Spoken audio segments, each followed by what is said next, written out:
Peace. This is the Ask Your Oldhead podcast with Justice Raji. I'm here with my guest, Brentin Mock. Yes. Peace. I asked the you former J. Cobb, but yes. I asked you with the catches. I'm used to addressing you as B, or you know what I mean, not your full name. B Mock. People still call me B Mock. So I know, but I wondered if somebody goes to the Google and they, they look fair at point. B, SEO. Mock, they might find any other number of people. Not you. A lot better B Mocks out there. Yes, sir. Yeah. Well, I don't know if they're better. They just be Mocks. I know. I'm joking. Yeah. Indeed. Well, thank you for joining me. Yeah. Thanks for having me on. I'm flattered. So to get us started, anyone that you just want to give reverence, respect, thanks to, or props to on the air before we get rolling? Just always want to take advantage of the opportunity to give props to my father. Props to my dad, who's been there for me my whole life. So can't give him props enough. Yeah. Cool. So I'm going into the first question. So can you share with me just a standard or a principle, something that you apply to your life that you think is important to how you move through the world as a man? I can say that. One principle that I picked up over the last, I want to say 5 years, that I had to actually practice myself into was trying to achieve having balance between work life and family life for the most part. A little bit of me life in there, not really, but definitely like work and family. And this was something that, I was really bad at throughout my career as a journalist. People kind of talk about work-life balance, and I think it's a buzzword for a lot of people. Because it's really hard to really discipline your schedule in a way that like you're definitely like giving as much time as you can to both of the all of the parties that you're accountable to, but without kind of like short shrifting one. I was the kind of person who I really worked at like almost a suicidal rate, like working late at night to, getting up very early in the morning and not really having a lot of time and bandwidth and energy to do nothing with family after that. And, I just had to recognize that like this isn't really sustainable, especially if you want to keep a family. Yeah. I've been like actively practicing my way into just kind of really making sure I'm carving out time for everything. Is there any particular or even just one technique you could share about like keeping that balance, something that you do when you're, some part of that, just a little piece? Yeah. One is, thank God for these devices and where, our calendar apps and all of that, where you can like really plan, you could just kind of really be organized when you're planning, but also like now, like it's really ingrained in me that like if somebody invites me somewhere, whether that's like a party tonight or invite me to come visit your city 6 months from now or whatever, like I check in with the family. Right. Is it okay if I do this? Like, do we, I try to figure out like what I'm missing if I did do it, kind of like what you and I were talking about earlier before this, but like, and that probably seems like a real common sense thing to do, but I didn't used to do that. Yeah. Like if somebody invited me somewhere, I'm like, yeah, I'm there. Yeah. Or if, committing to a project or a work project, without like really sitting down and thinking like, okay, like how is this going to affect my time over this period? Am I going to have time to take my son to basketball games? Am I going to be able to go with my wife to wherever she needs me to go to? Like if I don't think about any of that, then it just, it won't happen. Right. And you can ask me, let me know if this is accurate, because I was in a conversation, I guess earlier this week with someone just around like journalism, or like when an article or some sort is written, a part of a project or what have you, that, and you can let me know, because I think this ties in there, that a part of getting to whatever story that you write is a collecting and kind of organizing the data and your sources and who you talk to and when. And that seems like something that could be hard to pin to a 9-to-5 schedule. You know what I mean? In terms of there's no 9 to 5. There's still no 9 to 5 schedule. Yeah. But yeah. You know what I mean? Like, because if you need to talk to somebody, you may not you got to talk to them when you can get them. Yeah. Times, right? Yeah. Yeah. I mean, it's, and I still try to control for that. Yeah. But, yeah, I mean, some people, they're not available for an interview until the evening. Yeah. Sometimes they can't talk until over the weekend. Yeah. And I'm very judicious about even that. Because I do a hard close of my computer. My computer shuts off at 6. You send me an email, whatever. Like if it's not going to like my personal email that like goes to my watch, like I don't even know how to check my work email account on some of my devices, and that's on purpose because I'm trying to guard time, But if it's a really important story or you're a very hard to reach person, like I ain't gonna tell Oprah like we gotta talk before 6 or too bad, Sorry. It's But not to say that like if you're not Oprah, sucks to be you, but right. But I still kind of just gotta evaluate. What my deadline is, like, is it an interview that could wait till the following morning or till Monday or, and it also requires me like getting as much done as possible between a certain set of hours, right. So that I can protect that time. Yeah. That's right. So, second question. Yeah. Because I think we probably will reach back. Relationships broadly defined. Is there something that you do differently, or there's something that you've learned that you do differently now than you may have done as a younger man at other times in your life? Like for the better or for the worse? Let's go for the better. Well, I mean, all this stuff is subjective. I mean, I've learned to set boundaries better in relationships. Particularly, I'm talking about like friend relationships. Yeah. Let me put my wife to the side for a minute. No boundaries with my wife, but like with friends, I don't know. I mean, I was a dude who, like you were talking about with your family and friends back in New Jersey. I got family and friends back in Harrisburg, that I grew up with since a pup. And, I had a very, no boundaries relationship with a lot of them, so I took them with all the good and all the bad, because that's what friends do, but, that one that could take a toll on you or it took a toll on me, just kind of absorbing and trying to be there for everyone as much as possible,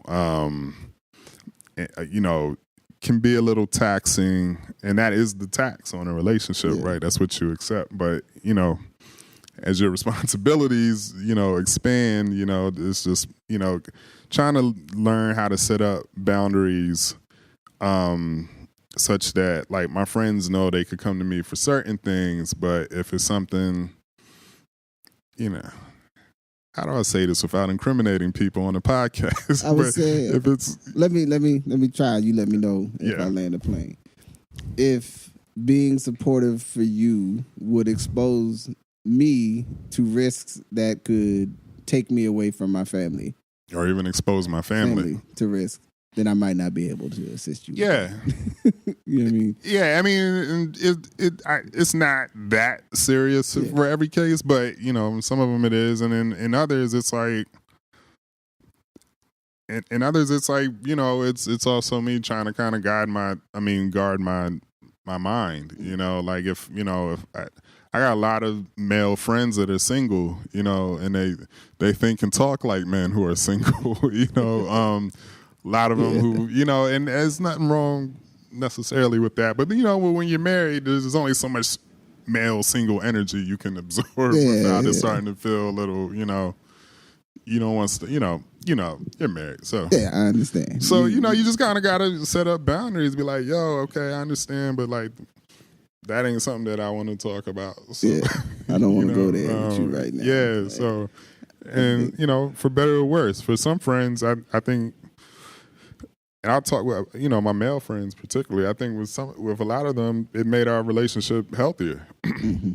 Some of them, like, they only wanted to be friends if you could if I come in the mud with them. So, yeah, you could be a party to the shenanigans. Yeah, exactly. So I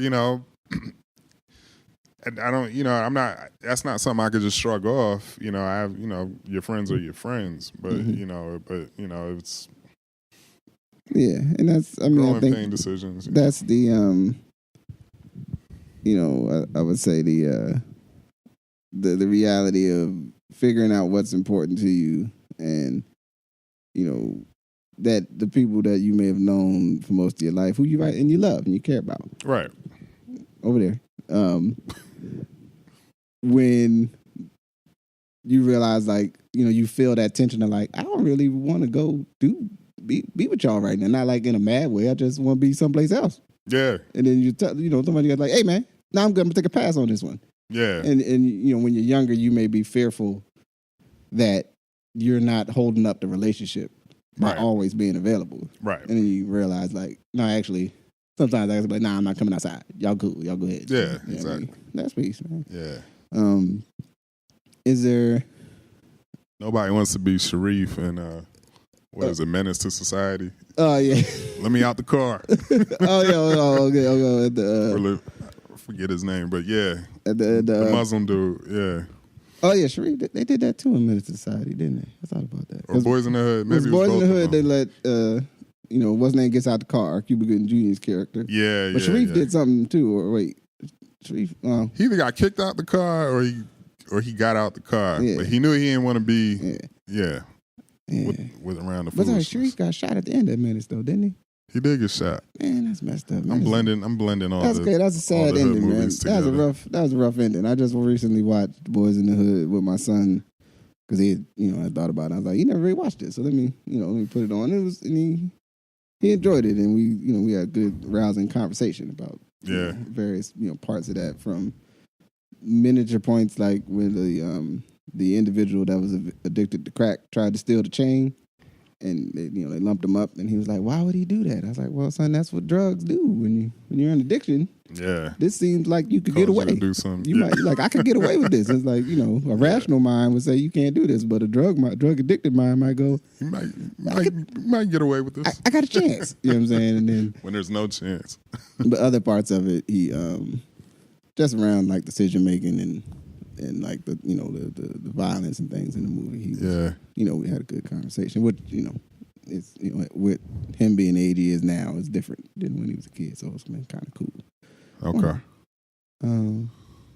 So third question. Okay.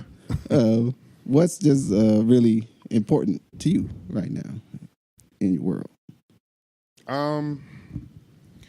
What's really important to me is being an example to my son. Just making sure that he at least sees and can experience like his father working, which is something that I did with my father sometimes, and so like now, like drag him to one of my interviews or meetings or something. He don't want to be there, but like I didn't want to be there when my dad was dragging me, whatever. And I kind of appreciate these things now that I'm older.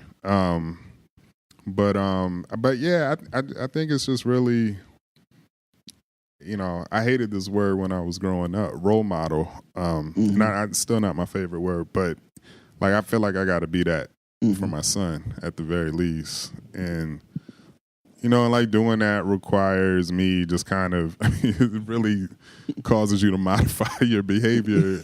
A lot of things that come natural to you, which might not be the most civilized way to respond to things, like got to monitor, readjust my my settings, but in a good way, you know. Yeah. Like I think it, you know, just makes you a better person, you know. Yeah, I think In theory, yeah. so something that happened earlier this year, I was doing I taught this class online. Well, not online, the class was in a room, but as a part of the teaching the class, I got asked to do like a talk at a company. And I was like, you know, I'm gonna bring my son, you know, come just be there with me and also, you know, kind of go into this company and see like the way that they operate and see their space. And because I think it's important that, you know, your children, if possible, to see whatever their parental units, you know, both of them do. Like, where are they when they're not with us? Yeah. You know, what are they doing? What is, how are they present in the world? Because, you know, you can like describe and they can have an idea of what it is you do. And I mean, especially what you do as a journalist, where it's like, well, I know he goes to these meetings and he's on his computer and he's typing stuff. You know what I mean? I don't know exactly what he's doing though, like, or how much time and energy goes into that. You know, but seeing the way my kids respond to other people responding to me and my wife as we like, you know, are doing whatever things we're doing in the community of the world. Yeah. It's like, it's always sort of like I become aware of something every time. They're like, well, why is that person talking to you? You know, like the question is like, you guys know everybody. And we're like, well, we don't know everybody, but we know a fair amount of people because we're, you know, out here. But I don't know. Right. It seems like everywhere we go, somebody knows you. And I'm like, all right. I mean, you know, I suppose it might also be, you know, biased by where I go. I may only go where you know people. But just that sort of dynamic, though, that then if they think of you in one way, now they have a more expanded view of like, okay, that's what my dad does. That's what my father, he's like, you know, wow, that guy really likes my father. Like that kind of deal. Like, I think that's important. Do you think, is there anything that you really would like to, you know, make sure that your son sees from either at your work or something that you'd like to do work on? Not to spill your hand too much here. I don't want to mess up. You got some irons in the fire, but just to make, you know, that you think is important to you that he sees you working on any like topics or subjects of that nature.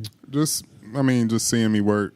I mean, whether that's me sitting on a computer, or 98% of the time, that's what it is. But knowing that like I'm working and not just like on there playing a game or something like that, you know. And he's 15, you know, he's gonna play games. Yeah.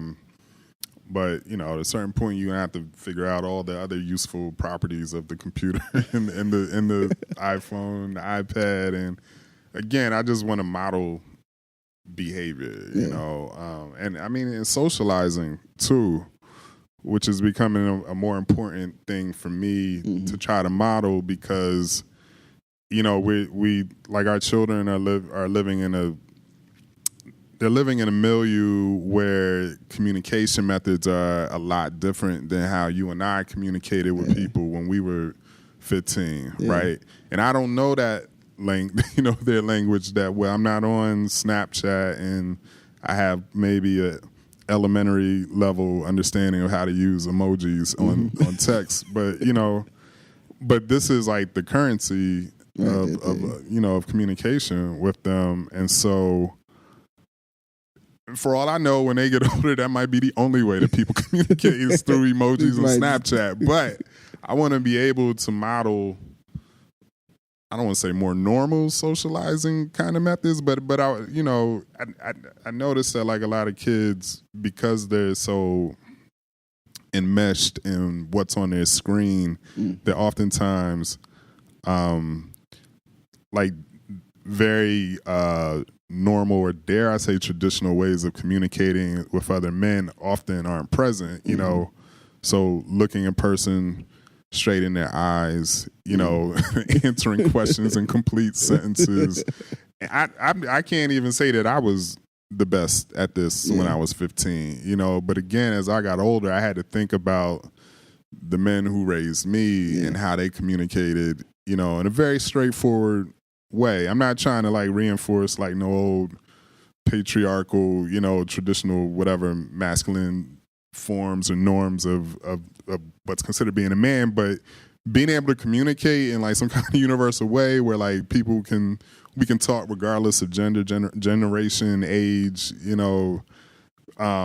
So me being out in public and talking to another man, looking him in the eye, enunciating, again, talking complete sentences. I mean, for whatever reason, like this is a form of communication and socialization I feel like I have to model for my son, because, you know, either because he's young or because their generation just communicates differently. Yeah. I just feel like that needs to be there. Yeah, I think, and I think the maintenance of, you know, there's a way you can be present for someone, or you know, seeing you be gracious, you know, when somebody comes maybe give you a compliment, right? Yeah. And seeing like the way that you take that, seeing the way when you need to get information and it's really critical that you maybe get someone's attention while showing them like respect. Yeah. You know what I mean? Like that's the kind of stuff that can be lost in the digital age where it's like, you know, I sent them some messages and I typed on it and I went on Facebook, which I never go on Facebook, and I went on Facebook, I went on like, you know what I'm saying? I went to the 2 other social networks that they don't use that much and I don't care for to try to get their attention. And it's like, well, maybe they just needed to hear maybe you needed to call so they could hear your voice and they could understand how urgent it was for you to get this information, like those sorts of sensibilities. Because that's something I find myself, you know, sometimes being concerned, you know, with my son and my daughter, and like letting them know like it's cool to use the tools that y'all use and the way you and your peers interact. Right. But I also don't want you to miss out on stuff because you didn't do something that might appear outside your bubble. You know what I mean? That like, right. Yeah, the other people you need to talk to, they might be waiting for that phone call. Right. You know what I mean? So, word up. I think that also another side effect of people, and I'm not just gonna say young people, but just people today, like, you know, because we become so like glued to screens that it becomes easier to ignore people who are already the most ignored, you know, like homeless people or even like, you know, people of color. You could walk the streets and just not ever see these people.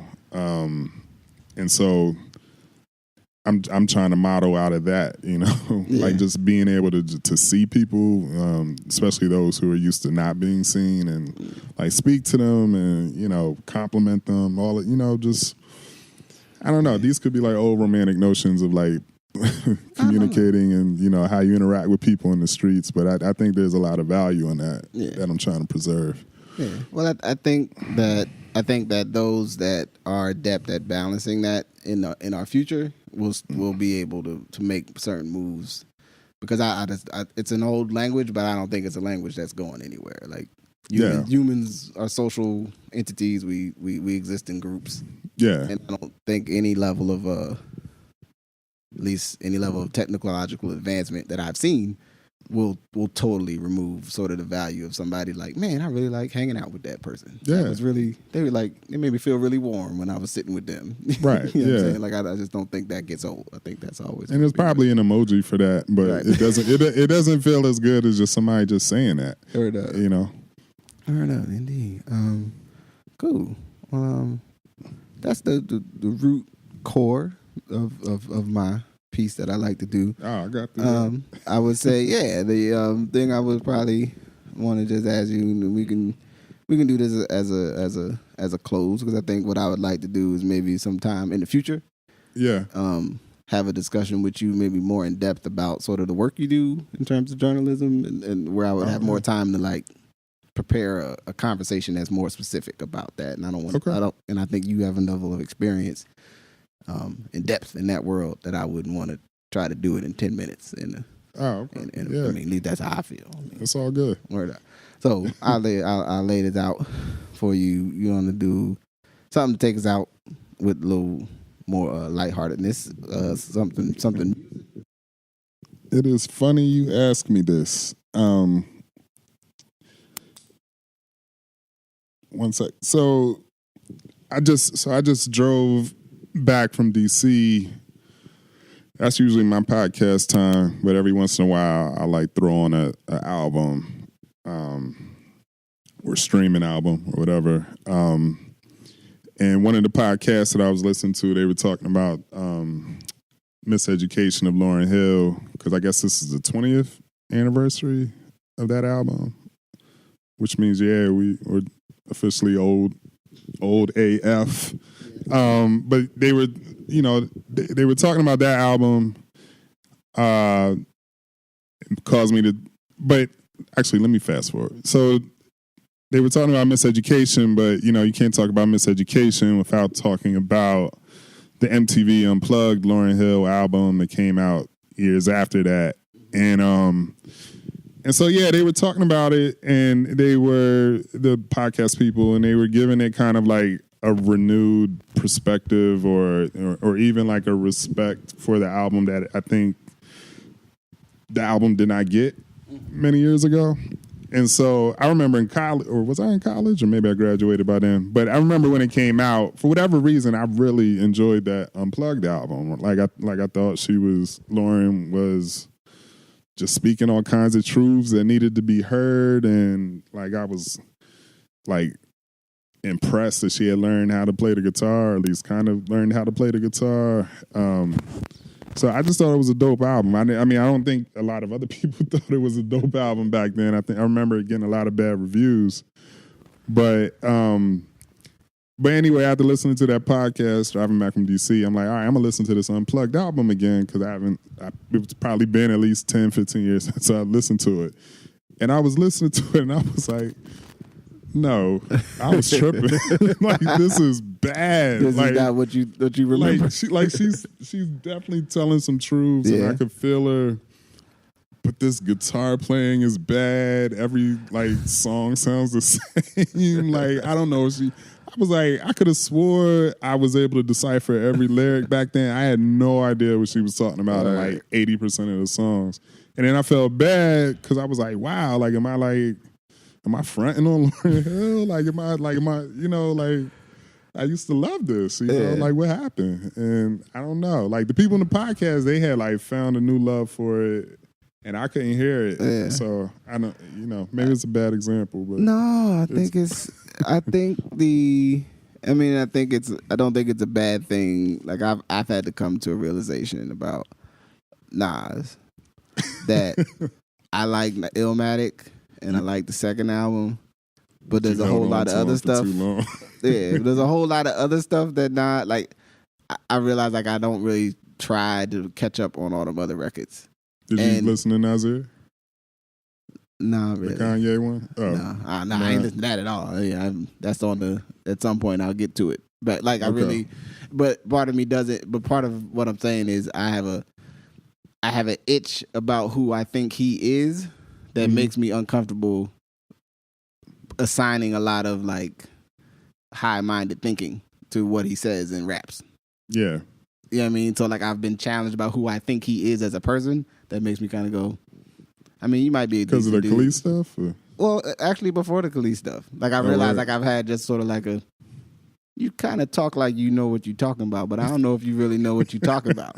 And so I realized I distanced myself, and the reason I've had to go, maybe I don't like you as much. I like Illmatic, because I know what that is, and that sits with me in a certain place in my own who I was. Yeah. But there's other stuff where I'm like, I don't know. And even Lauren's I like you, Lauren, but I'm struggling. I baby. like Miseducation. I like Miseducation, and there's a whole lot of other stuff. I'm like, it's cool. Take the best part. I'm not. Yeah. So I think that's all right. I think that's what is it? Whoever. I mean, some people say don't meet your heroes. And I didn't meet either one of these people, but also I think it's just the thing of you realize that maybe you like certain parts of something that people did, and you don't like everything. And I think that's okay. Yeah, I'm a little bit there with Nas. Yeah. I still have a lot of disillusionment about Nas, but if I'm honest with myself, I haven't enjoyed an album from him in a very long time. Yeah. So, and I mean, and like I I like said, life is good, but yeah, indeed, and also just for the record, not dismissing the police situations as in any way unbounded. That actually bolsters my discomfort. yeah, Like it kind of goes like, okay, like you that dude too. yeah, You know what I mean? And so yeah, I mean, that's life. yeah. As it goes. Word up. So we get into a closure point for our conversation. Anything you want to just add for the good of the order, good of the universe? Oh man.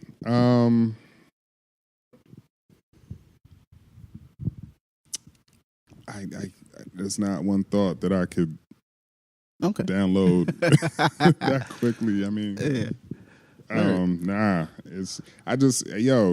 I love the podcast thing. Like I listen to them a lot. All right. I think that and then I'll be like, I could do a podcast, but then like I know I can't really do a podcast.